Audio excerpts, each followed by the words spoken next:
கன்னட மொழி குறித்து நடிகர் கமல்ஹாசன் சர்ச்சைக்குரிய வகையில் பேசியதால் அவரது தக் லைஃப் திரைப்படத்தை கர்நாடகாவில் வெளியிட அனுமதிக்க மாட்டோம் என கன்னட அமைப்புகள் கூறியது பரபரப்பை ஏற்படுத்தியுள்ளது.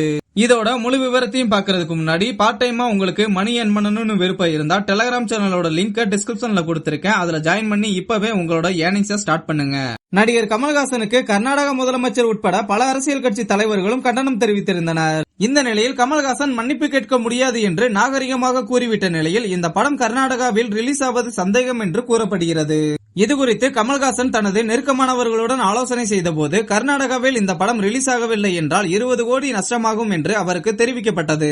ஆனால் கமல்ஹாசன் கொஞ்சமும் வருத்தப்படாமல் 20 கோடி நஷ்டமானாலும் பரவாயில்லை, மன்னிப்பு கேட்க முடியாது என்று கூறிவிட்டதாகவும் அதற்கு பதிலாக மற்ற பகுதிகளில் கூடுதலாக ப்ரமோஷன் செய்து வசூலை அதிகப்படுத்த முயற்சி செய்வோம் என்று அவர் கூறியதாகவும் தெரிகிறது. கர்நாடகாவில் படம் ரிலீஸ் ஆகவில்லை என்றாலும் பரவாயில்லை, மன்னிப்பு கேட்க முடியாது என்பதில் கமல்ஹாசன் உறுதியாக இருப்பதாக கூறப்படுகிறது.